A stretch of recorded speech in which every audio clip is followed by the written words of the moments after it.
अस्सलामुअलैकुम व्यूअर्स, आज की इस वीडियो में मैं आपके साथ डिस्कस करूंगा कि फ्रोज़न शोल्डर क्या होता है, ये किस वजह से होता है और इसके साइन एंड सिम्टम्स क्या होते हैं। मैं डॉक्टर मोहम्मद ज़ुबैर आपको अपने चैनल पर खुशामदीद कहता हूं। तो आइए शुरू करते हैं। व्यूअर्स, फ्रोज़न शोल्डर जैसे कि नाम से ही पता चलता है, फ्रोज़न मतलब जमा हुआ और शोल्डर मतलब कंधा। तो कंधा जो है बहुत ज़्यादा जमा हुआ हो, मतलब जम जाए, तो इस बीमारी को हम फ्रोज़न शोल्डर कहते हैं। व्यूअर्स, आपको समझ नहीं आया होगा कि कंधा जम कैसे गया और ये क्या बात हो रही है।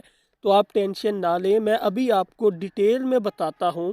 एक बात समझ लें कि नॉर्मल हालत में हम कंधे को चारों तरफ घुमा सकते हैं, मतलब हम कंधे को ऊपर नीचे आगे पीछे चारों तरफ हरकत दे सकते हैं। लेकिन जब हम कंधे को हरकत ना दे सकें, यानी कोशिश करने के बाद हम कंधे को एक पोजीशन से आगे पीछे या ऊपर नीचे हरकत ना दे सकें, तो इस हालत को फ्रोज़न शोल्डर कहते हैं।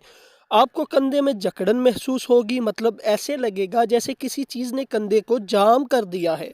हमारे कंधे का जॉइंट एक बॉल एंड सॉकेट जॉइंट होता है। आप पिक्चर में देख रहे हैं कंधे का जॉइंट, ये ऐसे ही है जैसे एक मशीन में एक बॉल और सॉकेट होता है। हरकत देने से जो बॉल यानी गोली है वो सॉकेट में घूमती रहती है, और ऐसे ही शोल्डर जॉइंट में भी होता है। आपको पिक्चर में नज़र आ रहा होगा कि एक हड्डी सॉकेट की तरह है और दूसरी हड्डी बॉल की तरह यानी गोली की तरह है, इसमें लगी है। जब हम बाजू को हरकत देते हैं तो ये बॉल घूमती है, जिससे हम बाजू को हरकत दे सकते हैं।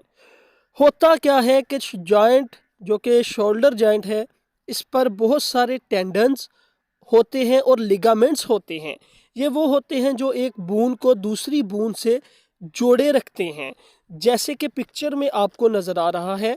आप इसे इस मिसाल से समझ सकते हैं कि अगर आपको कोई चीज़ जोड़ने को दी जाए और आप उसे जोड़ें और उसके ऊपर रस्सी लपेट दें कि वो चीज़ अच्छी तरह से आपस में जुड़ी रहे, तो जो रस्सी है इसे लिगामेंट्स कहेंगे।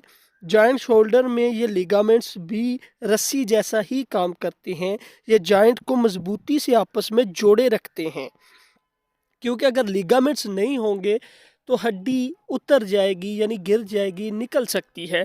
ये लिगामेंट्स ही हैं जो हड्डी को आपस में जोड़े रखते हैं। अब होता क्या है कि अगर इन लिगामेंट्स और टेंडन्स में किसी में भी किसी वजह से भी इन्फ्लामेशन यानी सोजिश हो जाए, जैसे कि पिक्चर में लाल रंग में दिखाया गया है कि एक लेगामेंट्स हैं जिनमें सोजिश को रेड कलर में शो कर दिया गया है। अगर सोजन आ जाए तो हम शोल्डर को हरकत नहीं दे सकते। अगर हरकत दें तो शदीद दर्द महसूस होता है। इसी को फ्रोज़न शोल्डर कहते हैं। अब बात करते हैं फ्रोज़न शोल्डर के काजेज़ की। तो मोस्टली जो काजेज़ हैं वो अननोन हैं, लेकिन कुछ फैक्टर्स हैं, जैसे कि अगर आप शुगर के मरीज़ हैं तो आपको फ्रोज़न शोल्डर होने के चांसेस ज़्यादा हैं। अगर आपको थायराइड यानी हाइपोथायराइडिज्म की प्रॉब्लम है तो आपको फ्रोज़न शोल्डर होने के चांसेस ज़्यादा हैं। अगर आप कहीं गिर जाएं और आपके कंधे पर दबाव लग जाए तो फ्रोज़न शोल्डर होने के चांसेस होते हैं। रियोमेटिड आर्थराइटिस यानी आरए पॉजिटिव है तो तब भी आपको फ्रोज़न शोल्डर होने के चांसेस ज़्यादा होते हैं। अगर बॉडी में यूरिक एसिड की मिकदार ज़्यादा हो तो इसकी वजह से भी फ्रोज़न शोल्डर होने के चांसेस ज़्यादा होते हैं। अब बात कर लेते हैं साइन एंड सिम्टम्स की। तो साइन एंड सिम्टम्स तो मैंने आपको बता ही दिए हैं कि आप पूरे तरीके से कंधे को हरकत नहीं दे सकते। हरकत देने की कोशिश करें तो शदीद किस्म का दर्द महसूस होता है, और साथ ही आपको शोल्डर में सोजिश भी महसूस हो सकती है। हाथ लगाने से शोल्डर का मुतासरा हिस्सा गर्म महसूस हो सकता है।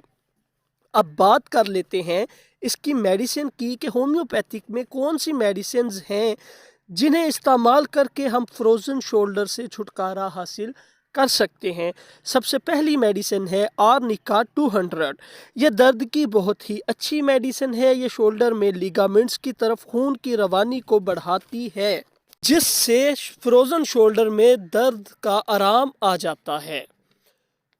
और ये मेडिसिन साथ ही साथ स्वेलिंग को भी कम करती है। आर्निका 200 के 2 कतरे दिन में 3 बार इस्तेमाल करेंगे हम, यानी 2 कतरे सुबह, 2 कतरे दोपहर और 2 कतरे शाम को डायरेक्ट ज़ुबान पर लेंगे। दूसरी मेडिसिन है रूटा 200। लिगामेंटियर में रूटा के बराबर की होम्योपैथिक में और कोई भी मेडिसिन नहीं है। लिगामेंटियर हो या लिगामेंट्स में सोजिश हो तो फ्रोज़न शोल्डर में मोस्टली हड्डी को प्रॉब्लम नहीं होती, हड्डी में ऐसा कुछ नहीं होता। मोस्टली क्या होता है, चारों तरफ जो लिगामेंट्स होते हैं और जो टेंडन्स होते हैं इनमें स्वेलिंग आ जाती है, जिसकी वजह से हम कंधे को हरकत नहीं दे सकते। तो रूटा लिगामेंट्स के लिए बहुत अच्छी मेडिसिन है। लिगामेंट्स में स्वेलिंग हो, इंजरी हो जाए तो रूटा बहुत ही अच्छे रिजल्ट्स देती है। तो रूटा 200 को आप दिन में 3 बार इस्तेमाल करेंगे, यानी 2 कतरे सुबह, 2 कतरे दोपहर और 2 कतरे शाम को डायरेक्ट ज़ुबान पर लेंगे।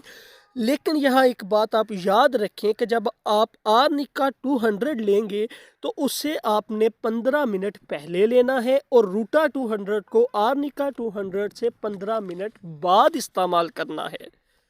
यानी आर्निका को आप 15 मिनट पहले इस्तेमाल कर लें, उसके 15 मिनट बाद आप रूटा 200 को दिन में 3 बार इस्तेमाल करें।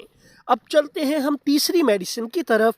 तो ये एक कम्बिनेशन मेडिसिन है। होम्योपैथिक में कोई भी कम्बिनेशन मेडिसिन फ्रोज़न शोल्डर के नाम से नहीं आती, यानी किसी भी कंपनी की कम्बिनेशन मेडिसिन फ्रोज़न शोल्डर के नाम से होम्योपैथिक में नहीं दस्तयाब। लेकिन शवाबे कंपनी के ड्रॉप हैं, इसका नाम है PTK 73 ड्रॉप। ये मस्कुलर पेन के ड्रॉप हैं।